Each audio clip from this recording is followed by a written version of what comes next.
2021-এ কাকুরগাছিতে vote পরবর্তী হিংসায় BJP কর্মী অভিজিৎ সরকারকে খুনের ঘটনায় তৎকালীন ওসি সহ 4 জনের জেল হেফাজতের নির্দেশ দিয়েছে আদালত। নারকেলডাঙ্গার তৎকালীন ওসি তথা কলকাতা পুলিশের অবসরপ্রাপ্ত এসি অভিজিৎ সেনের আগাম জামিনের আর্জি খারিজ করেছে কোর্ট। এছাড়া তৎকালীন আইও এএসআই রত্না সরকার, হোমগার্ড দীপঙ্কর দেবনাথ সহ খুনে সাহায্যকারী সুজাতা দের আগাম জামিনের আর্জি খারিজ করেছেন বিচারক। 31শে জুলাই পর্যন্ত এই 4 অভিযুক্তকে জেল হেফাজতের নির্দেশ দিয়েছে ব্যাংশাল কোর্ট। পাশাপাশি 12ই অগস্টের মধ্যে তৃণমূল বিধায়ক পরেশ পাল এবং 2 কাউন্সিলরকে সমন পাঠানোর নির্দেশ দিয়েছে আদালত। বিজেপি কর্মী অভিজিৎ সরকার খুনে সিবিআই এর অতিরিক্ত চার্জশিটে বেলেঘাটা তৃণমূল বিধায়ক পরেশ পাল, মেয়র পরিষদ স্বপন সমাদ্দার এবং তৃণমূল কাউন্সিলর পাপিয়া ঘোষ সহ 18 জনের নাম রয়েছে।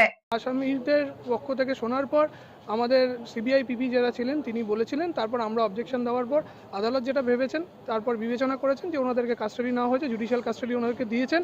31শে জুলাই পর্যন্ত ওনাদের জুডিশিয়াল কাস্টাডি রয়েছে এবং তার সাথে আরও একজন আছেন, তিনি হচ্ছেন সুজাতা দে, তাকেও কাস্টাডিতে নেওয়া হয়েছে। বাকি যে 6 জন আছেন তাদেরকে কন্ডিশনাল বেল দেওয়া হয়েছে।